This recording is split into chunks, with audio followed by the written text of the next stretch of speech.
Hey guys, welcome back. As promised, today we are checking out the internals of the Echo One Genesis OCW.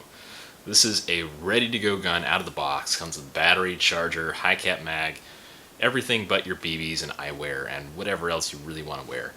So this is a fantastic gun. I used it on the field yesterday for a little bit of gameplay footage and some other cool information. Go check out my full review on this, which is the previous video to this one.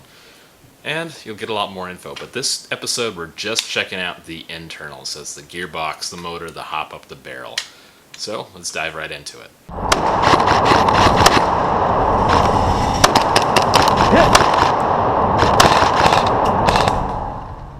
For a more detailed disassembly video, please check out Brian from Echo One's video on this. I'll post a link in the description for that. Now, first things first, we are going to be checking out the hop up chamber and barrel. Now, believe it or not, this gun does come with a 6.04 bore barrel. That information is readily available online if you want to double check that. The barrel length is also an M4 length, 363 millimeters. So if you want to upgrade the barrel with a different brand barrel, it's very easy to do. Now, a very nice addition to the hop-up unit and barrel is the bucking. This is a Mad Bull bucking, and they come pre-installed in the gun.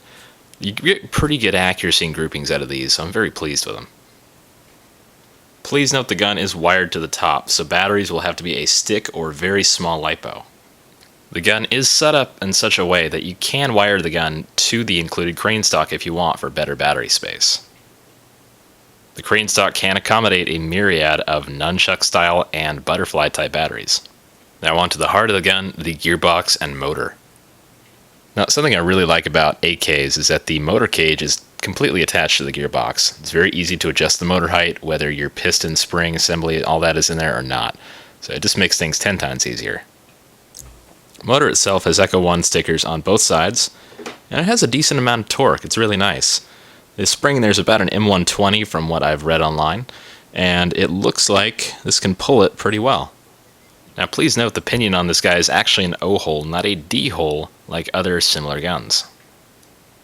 Now, I usually use some kind of tool on the spring guide so that everything stays down, but this spring guide appears to not have any kind of hole in the back to put a rod into. So be careful when releasing that. And it looks like my trigger already popped out, so I'm going to have to put that back in there. Alright, the gearbox is open. We can go ahead and check out everything in detail. The gearbox does have a full metal spring guide, and the base is elevated. That gives you just a slight FPS boost. Good touch. The spring is just slightly shorter than most springs, and it does actually feel like an M120-ish spring. Now on to all the air compression parts. Tappet plate, somewhat flexible, not as much as other guns, so it's a little more rigid. The bottom's been shaved or cut off here for higher speed applications.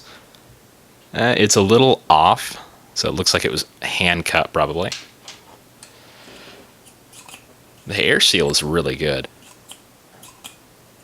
Not quite perfect. You can get some a little bit of leakage there, but surprisingly good. Air nozzle, just a standard nozzle there. It doesn't have an O-ring or anything in there, but it gets a very good seal on this cylinder head, which is nice. Cylinder is about an M4 port there, so you got your port right in the spot where it needs to be for this barrel length. If you correct the AOE or put a servo pad in there, you might want to get a slightly larger cylinder or one with a port slightly farther back. Your cylinder head is a polycarb design, has one O-ring, and has a decent damper on the back of it. Now the gun does have a ported piston head. It's got 6 ports there, and it actually does have some bearings in there, which is a really nice touch. It's got the speed rails on the sides. It's got the small grooves cut in the rails. One metal tooth, and the second to last tooth there is removed or shaved down. Now, I was running a LiPo on this for a little while, but most of the day the other day when I was using this at the field, I was running a 7.4 LiPo, which is not a lot of juice to run through a gun. It's about the equivalent of a 9.6 volt. You can see the piston's already got a decent amount of wear for about 1,500 rounds through the gun so far. Now onto the gear set. They do have a respectable amount of grease on there, which is nice. It's not all green or gunked up everywhere, which is, I actually appreciate that quite a bit. You do have a slightly enlarged sector delayer here, so that'll give you slightly better feeding on high rates of fire. The shimming on this is, it's okay. There's quite a bit of wobble in these gears, and they really could be shimmed a little better. But a really nice touch on this gearbox is that you do get these 8mm bearings. Those are really nice. It's much better than getting the even plastic bushings or 6mm solids. These make these gears actually fairly smooth. One thing I was a little dismayed about was, since the piston's taking a little bit of wear already, you can see parts of the piston plastic in the teeth. It is a good idea to correct your AOE just so it can help prevent that. Sometimes it is a jamming issue too, so it was getting a little bit of plastic off that piston.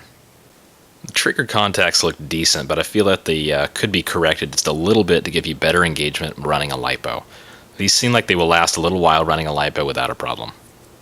For the $165 price tag, the internals of this gun really aren't that bad at all. You got a 120 spring, metal bearing spring guide, the barrel is a 6.04 bore with a Mad Bull bucking.